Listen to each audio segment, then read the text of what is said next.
अस्सलामुअलैकुम। मैं हूँ आपका टीचर हसान अयूब। आज से जो कोर्स हम एक नया स्टार्ट करने लगे हैं वो कंप्यूटर साइंस की बुक है, क्लास 9 की। आपको एक चीज़ का तो आइडिया हो चुका होगा कि कंप्यूटर का जो पुराना सिलेबस था 2020 तक, जो जिन बच्चों ने पेपर दिए हैं वो सिलेबस चेंज हो चुका है। 2020 से ऑनवर्ड अब आपकी बुक का नया सिलेबस ही कंटिन्यू होगा। तो आज से जो हम कोर्स स्टार्ट करेंगे वो जो नया सिलेबस आपका गवर्नमेंट की तरफ से है, पीटीबी की तरफ से, हम उसी को कंटिन्यू करेंगे। तो एक चीज़ आपसे ये कहनी है कि आप साथ साथ चीज़ों को पढ़ते रहिएगा, साथ साथ लेक्चर्स को सुनते रहिएगा, तो आपको चीज़ें समझ आती रहेंगी। इवन इन द केस अगर आपको कोई चीज़ नहीं समझ आती तो आप कमेंट सेक्शन में या वैसे जब आपको टाइम मिलेगा तो आप क्वेश्चनिंग करेंगे तो उसका आंसर आपको इंडिविजुअली भी मिल जाएगा। ठीक है, तो आइए कोर्स स्टार्ट करते हैं। तो पहले जो है ना वो आज चैप्टर 1 जो है आपका, उसका ओवरव्यू सारा एक तो होगा कि चैप्टर 1 के अंदर 6 सेक्शंस हैं। तो उन 6 सेक्शंस के अंदर हमने क्या क्या चीज़ें डिस्कस करनी है उनका थोड़ा सा ना मोटा मोटा आपको एक ओवरव्यू दे दूंगा, ताकि आपको एक आइडिया हो जाए चैप्टर स्टार्ट करने से पहले कि हाँ जी, हमने इस पूरे चैप्टर के अंदर ये चीज़ें पढ़नी है। एक और चीज़ आपको ये बता दूं कि रिसेंटली आप 8 क्लास पास करके आए हैं, तो मेजॉरिटी जो चीज़ें आपने कंप्यूटर साइंस क्लास 8 के अंदर पढ़ी है ना, चैप्टर 4 और 5, प्रॉब्लम क्या होता है, प्रॉब्लम सॉल्विंग क्या है, फ्लो चार्ट क्या होता है, एल्गोरिदम्स क्या होते हैं, यही तमाम की तमाम चीज़ें आपने इधर चैप्टर 1 के अंदर भी डिस्कस करनी है। कुछ थोड़ी बहुत नई चीज़ें होंगी कि एल्गोरिदम को टेस्ट किस तरह किया जाता है, वैलिडेशन क्या है, वेरिफिकेशन क्या है, तो ये चीज़ें हम इधर 9 क्लास के अंदर कवर कर लेंगे। मतलब कहने का ये है कि ये सिलेबस आपके लिए बिल्कुल नया नहीं है कि पता नहीं गवर्नमेंट ने उठा के आपके सर पे क्या चीज़ रख दी है। ये चीज़ें बिल्कुल रिसेंटली आपने क्लास 8 के अंदर पढ़ी थी, तो अभी जब पढ़ेंगे तो आपको ये चीज़ें खुद ब खुद याद आने लग पड़ेंगी कि हाँ जी, ये चीज़ है, ये चीज़ है, ये चीज़ है। तो आइए स्टार्ट करते हैं। सबसे पहले चैप्टर का नाम क्या है? Problem solving. प्रॉब्लम सॉल्विंग का क्या मतलब होता है? Problem solving is the process of solving complex problems. सबसे पहले देखें कॉम्प्लेक्स का क्या मतलब होता है। कॉम्प्लेक्स का मतलब होता है पेचीदा, जो चीज़ मुश्किल हो। ठीक है, प्रॉब्लम सॉल्विंग एक ऐसा अमल होता है जिसके अंदर हम पेचीदा या मुश्किल चीज़ों को, टास्क को, कामों को परफॉर्म करते हैं, सॉल्व करते हैं। उसके बाद इस चैप्टर के अंदर हमने क्या क्या चीज़ें डिस्कस करनी है वो हम थोड़ा बहुत देख लेते हैं। सबसे पहले जो सेक्शन आपका इस चैप्टर का होगा वो प्रॉब्लम सॉल्विंग स्टेप्स से रिलेटेड होगा। उसके अंदर क्या चीज़ आती है? पहली, डिफाइनिंग अ प्रॉब्लम। ये 5W क्या चीज़ होती है इसी चैप्टर के अंदर हमने डिस्कस भी करनी है। Where, what, who, why, when. मतलब ये इन 5W की मदद से हम अपने प्रॉब्लम को डिफाइन कर सकते हैं कि हमारा मसला है क्या।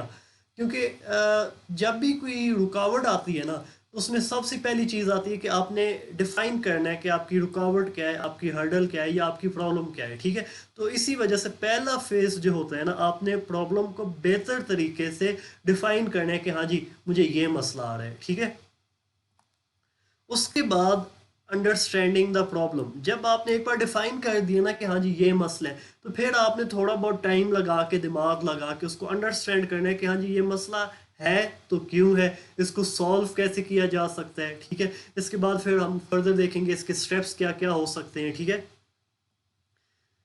जब आपने प्रॉब्लम को अंडरस्टैंड कर लिया है ना, तो उसके बाद आप प्लान करते हैं सोल्यूशन। सोल्यूशन का मतलब होता है हल देना, जो मसला है ना उसका हल देना। आप कोई काम करें, कोई हर्डल आ गया, तो उस हर्डल को रोकने के लिए आप क्या क्या काम परफॉर्म करेंगे, क्या क्या टास्क परफॉर्म करेंगे, तो वो हर्डल रिमूव हो जाएगी। ठीक है, तो आप तीसरे नंबर पे हम क्या कहते हैं कि सोल्यूशन या हल तजवीज़ करना या प्लान करना।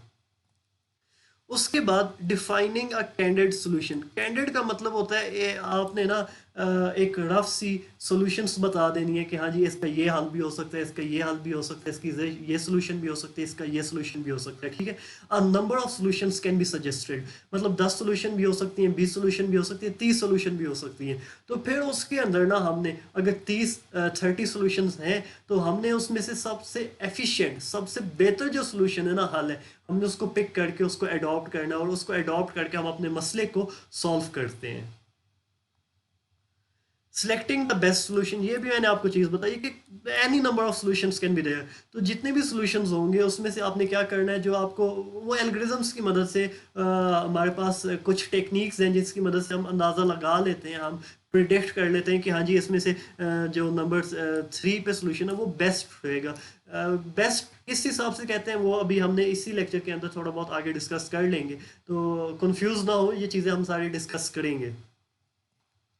उसके बाद इस चैप्टर का जो दूसरा सेक्शन बनता है वो फ्लो चार्ट है। जब आपने एक मसले को डिफाइन कर लिया ना कि हाँ जी मेरा ये मसला है, ठीक है, उसका आपने सॉल्यूशंस भी बता दिए थोड़ी बहुत कि हाँ जी इसका एक नंबर पे ये इसका हल है, दूसरे नंबर पे इसका एक ये सॉल्यूशन बनता है, तीसरे नंबर पे इसका एक ये सॉल्यूशन बनता है, ठीक है। उसके बाद हम उसका फ्लो चार्ट बनाते हैं। फ्लो चार्ट क्या होता है, इस तरह की एक डायग्राम्स होती हैं, ये आपने एग्जैक्ट चैप्टर 4 के अंदर ये चीज़ें पढ़ी हैं क्लास 8 के अंदर, ठीक है, आपको याद आ जाएंगी। अगर नहीं भी पढ़ी तो इतनी मुश्किल चीज़ें नहीं है, अभी हमने आगे इस चैप्टर के अंदर इनको काफ़ी डिटेल के अंदर जाके इनको डिस्कस करना है कि ये क्या क्या चीज़ें इनके ऊपर कैसे कैसे टास्क या एक्शन परफॉर्म किए जा सकते हैं। अब फ्लो चार्ट में सबसे पहले क्या होता है, डिफाइन करना है फ्लो चार्ट। आपको एक आइडिया होना चाहिए कि हाँ जी फ्लो चार्ट ये चीज़ होती है, डायग्राम्स होती हैं, उसके अंदर इस तरह की हम एरो लाइंस बना देते हैं कि इसका मतलब है कि इधर से आप इधर आएगा, इधर से आप इस साइड पे आना है, अब इधर से वापस इस स्टेप के ऊपर जाना है, ठीक है। अब ये एक फ्लो चार्ट आगे डिस्कस करेंगे, बस आपको एक आइडिया देने के लिए मैंने इधर चाय बनाने का एक फ्लो चार्ट बना दिया कि एक चाय किन किन स्टेप्स से गुजर के आप बना सकते हैं, ठीक है। उसके बाद देखिए explaining the importance of flow chart for the problem solving. उसके बाद एक इसी चैप्टर के अंदर हमने ये देखना है कि फ्लो चार्ट पढ़ेंगे तो वो इम्पोर्टेंट क्यों है, प्रॉब्लम सॉल्विंग के अंदर फ्लो चार्ट्स बनाए जाते हैं तो उसकी क्या अहमियत है कि वो फ्लो चार्ट्स बनाए जाते हैं, इंपॉर्टेंस, ठीक है। तो कुछ लोगों को पिक्टोरियल रिप्रेजेंटेशन से चीज़ें बड़ी अच्छी समझ आ जाती हैं, ठीक है, उनके लिए फ्लो चार्ट्स बनाए जाते हैं। डिस्कस करेंगे आगे वाले आने वाले लेक्चर्स में इनको। उसके बाद यूजिंग फ्लोचार्ट सिंबल्स, तो इनमें कुछ सिंबल्स जो आपने क्लास 8 के अंदर पढ़े हैं, कुछ नए सिंबल्स होंगे आपके लिए, ठीक है। तो इन सिंबल्स का हर एक सिंबल का मतलब अब प्रोसेस है का, रेक्टेंगुलर सिंबल है तो ये क्यों यूज होता है, डिसीजन सिंबल डायमंड सिंबल है तो इसका पर्पस क्या है, इसको किस जगह पे किस किस तरह हम यूज कर सकते हैं, ये चीज़ें सारी हम पढ़ेंगे।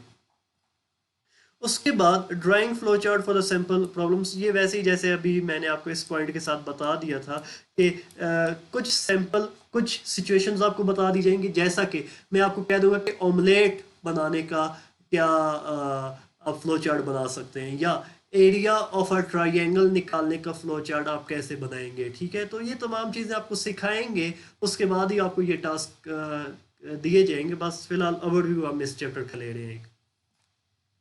उसके बाद अगली चीज आती है एल्गोरिदम्स। अब फ्लो चार्ट क्या है ये देखें ना, इसमें तो हमने एक एक चीज सारी स्टेप बाय स्टेप डायग्राम्स की शेप में बनाई है ना, ठीक है। तो एल्गोरिदम में क्या होता है, हम कहते हैं कि स्टेप 1 के ऊपर ना, एक मिनट, स्टेप 1 के ऊपर आपने ये टास्क परफॉर्म करना है, स्टेप 2 के अंदर ये टास्क, स्टेप 3 के ऊपर आपने ये टास्क परफॉर्म करना है, स्टेप 4 के ऊपर आपने ये टास्क परफॉर्म करना है, ठीक है। मतलब कहने का ये कि एल्गोरिदम के अंदर ना हम टेक्सचुअल फॉर्म के अंदर लाइंस लिखते हैं, ठीक है। इसके अंदर हम वो बाकायदा शेप्स नहीं ड्रॉ करते, ठीक है। इसके अंदर हम लाइंस के अंदर अपनी सोल्यूशन बताते हैं कि हाँ जी आप ये स्टेप्स परफॉर्म करें तो इसका ये सोल्यूशन हो सकता है, इसका ये आंसर हमें मिल सकता है। वही कि डिफाइन एल्गोरिदम, एल्गोरिदम क्या है, एक नंबर ऑफ स्टेप्स होते हैं, 10 स्टेप हो सकते हैं, 20 स्टेप हो सकते हैं, आप उनके ऊपर जब अमल करेंगे तो आपका मसला सॉल्व हो जाएगा। एल्गोरिदम का रोल क्या होता है प्रॉब्लम सॉल्विंग के अंदर, जब आपको कोई मसला सॉल्व करने लगते होते हैं ना, तो जब आप ये सॉल्यूशंस सजेस्ट करते हैं, ठीक है, कैंडिडेट सॉल्यूशंस या दूसरी सॉल्यूशंस, ठीक है, तो उनके अंदर हमेशा एल्गोरिदम्स लिखे जाते हैं। स्टेप 1 पे ये, स्टेप 2 पे ये, स्टेप 3 पे ये, स्टेप 4 पे ये, स्टेप बाय स्टेप ये चीज़ होती है। फॉर्मुलेट का मतलब है बनाना, लिखना। एल्गोरिदम्स कैसे लिखेंगे वो चीज़ हम डिस्कस करेंगे। एल्गोरिदम्स इसी तरह चाय बनाने का, ऑमलेट बनाने का आप लोगों को एल्गोरिदम लिखने के लिए दिए जाएंगे। सिंपल प्रॉब्लम्स का मतलब है कि एक सिचुएशन बता दी जाएगी, आपने उसका एल्गोरिदम लिखना है।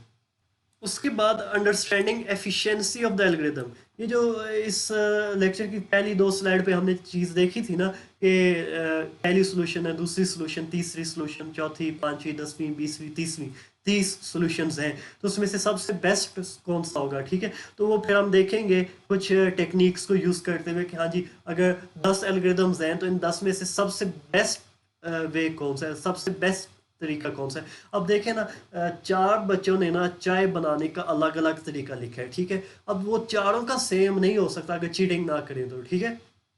चारों का अलग अलग तरीका होगा चाय बनाने का। तो अब मैं उनको पढ़ूंगा तो मैं उसको चेक करूंगा कि हाँ जी, अब इन चारों में से मैं कौन सा तरीका अडॉप्ट करूँ तो मुझे सबसे अच्छी बेहतरीन चाय बनाने को मिल जाएगी, ठीक है। तो ये एफिशिएंसी हम देखते हैं कि वो मेमोरी कितनी यूज़ करेगा, कितने कम टाइम के अंदर मुझे मेरा रिजल्ट मिल जाएगा, आउटपुट मिल जाएगी। ये तमाम चीज़ें हम एफिशिएंसी के अंदर हम डिस्कस करेंगे।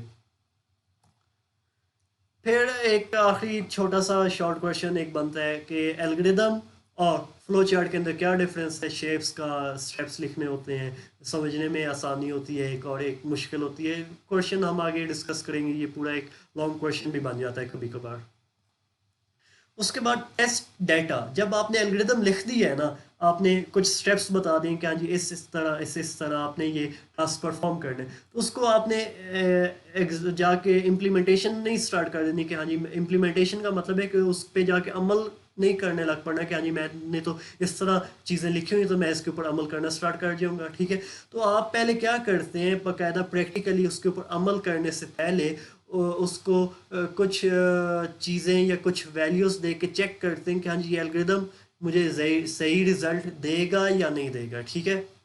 अब फॉर इंस्टेंस मैं आपको कह देता हूँ कि आपने एक आपको बता दूँ, एरिया फॉर ट्राइंगल का क्या फार्मूला है, 1/2 मल्टीप्लाई बेस इनटू हाइट, ठीक है।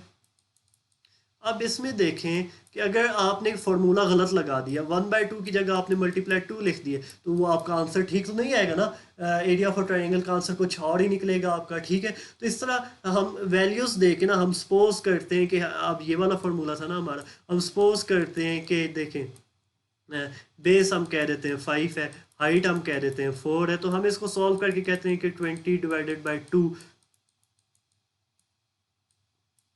10 आंसर आना चाहिए। अगर 10 से अगर आंसर गलत आता है ना कुछ, तो हम कहेंगे कि ये हमारा फार्मूला या ये हमारा एल्गोरिदम सही नहीं लिखा गया, सही नहीं बना, ठीक है। तो इस तरह हम ये टास्क या ये एक्शंस फिर आगे फर्दर परफॉर्म करते हैं।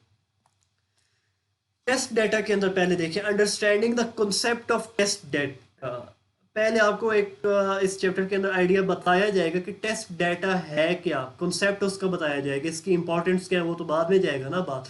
पहले हम सिंपली इसका देखेंगे कि टेस्ट डेटा का मकसद क्या होता है, इसकी अहमियत क्या होती है, ठीक है। एक चीज़ मैंने भी आपको बता दी है कि इससे हमें पता चलता है कि हमारा एल्गोरिदम का आंसर सही आएगा या गलत आएगा, ठीक है।